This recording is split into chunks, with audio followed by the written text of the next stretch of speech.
today I'm going to teach you how to make some Greek chicken, which is just a nice light summery delight. Alright, for Greek chicken you're going to need about 4 pounds of chicken. Today we're going to use chicken thighs, but if you prefer you can buy a whole chicken and cut that up yourself. If you want to use chicken breast, feel free to. Then we're going to, for the marinade, we need olive oil, about a half a cup, a tablespoon of oregano, rosemary and thyme, and about 3 garlic cloves, or you can use a tablespoon of already minced garlic. Then you're going to need the juice from 2 lemons. First thing you want to do is you want to trim off just any unwanted fat from your chicken. You definitely want to use a sharp knife. It's basically, it'll have a better mouthfeel whenever you finish preparing it. Alright, so we're going to begin with our marinade. We want the juice from 2 lemons, so before you want to juice your lemon, you roll it back and forth with your hand. Just kind of softening those lemons up. Then you just want to slice it right in half. And you can either put your chicken in a bowl, but for our purposes we're going to use just a large plastic bag. You can just squeeze that juice right in there. You don't have to worry about the seeds because we're just going to pick out the chicken later. Squeeze it. The acid from the lemon juice helps break down the fibers of your chicken, giving you a more tender product. And you want to let the marinade sit for 24 hours. The longer the better. I wouldn't leave chicken sitting in your fridge marinating for 4 days, however. That might not be a good idea. 24 to 36, not a bad idea. Then we're just going to throw our chicken right in there.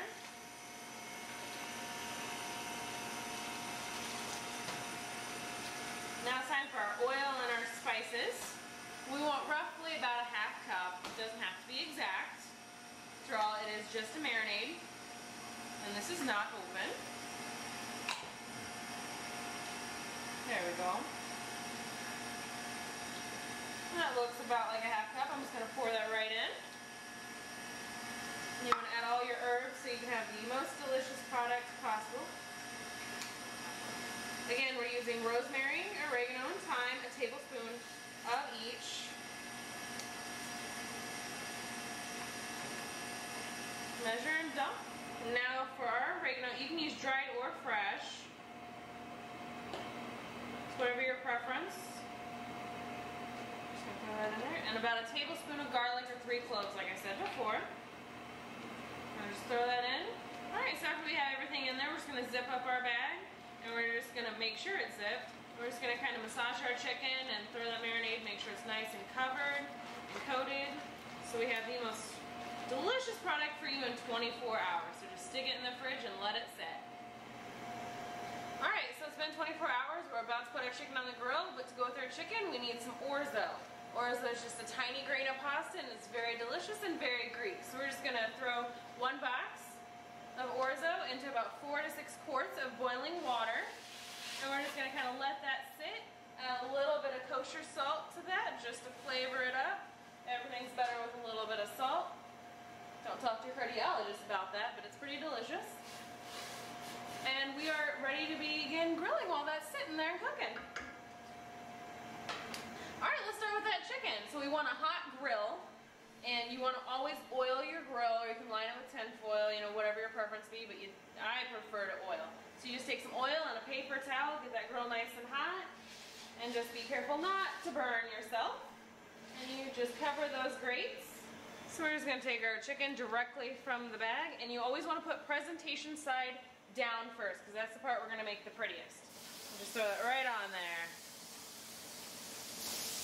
Because after all, we're wanting to impress our family and friends. Be like, look what we can do. We can cook awesome food. And it's so simple. And Greek flavors, they're just so clean and so fresh and so light. It is perfect for summertime. And I'm going to turn down these flames because we don't want to burn our chicken. There we go. Well, sort of. That olive oil will light that on fire. So while we have our chicken over there, we're going to stir our pasta. Make sure it's not sticking to the bottom. And about halfway done, which is about where it's at, we're going to throw in about a pound of frozen peas. And you want to use frozen peas, not canned, because that's going to have lower sodium. The nutrients are still going to be in there. They're not going to leach out into that canned water. And let's face it, canned peas are a little mushier, and that's just gross. So we're just going to let that sit and finish cooking and absorb all that water and goodness. we get those pretty little grill marks, we're going to just turn your chicken about 45 degrees. So you can get those gorgeous little cross marks that you see in restaurants on your steak or grilled chicken at the restaurant. So you're just looking all professional for your family. You're just going to let that sit on the grill, you know, 3 or 5 more minutes, just until it looks like it needs flipped around. Our chicken has those beautiful little cross marks. We're just going to turn that right around. Looks like it's getting done. Chicken does cook to 165 degrees. So you want to have a meat thermometer on hand so you know whenever your chicken's going to be done. Just flip that right around. You don't have to worry about turning it whenever it's flipped around because, again, presentation side, no one's going to see the bottom of their chicken. They're just going to see the delicious food they're about to eat. Orzo has been on the stove for about 9 minutes. It has absorbed most of the water, as you can see, if you want. We're just going to let that sit. It'll finish absorbing the rest of the water. It'll continue cooking a little even after we've removed it from the heat. And it just looks beautiful, and it's just awaiting our friend the chicken. Whenever your chicken's done, it temps at 165 and the juices run clear, and you always want to temp it in the thickest part of your chicken. Our chicken has temped at 165 and the juices are running clear whenever you want to cook it. So we're just going to put your chicken directly on the platter and it's ready to serve. Alright, so now it's just ready to serve up and dig in, I guess. So we're just going to put our orzo in a bowl. Nice big scoop, you know, half cup to a cup, whatever your preference be. That looks so delicious and it smells even better. Alright, there you have it. You have Greek chicken, some orzo, some peas. Perfect treat for the summertime evening, for a get together with family and friends, or just to enjoy by yourself.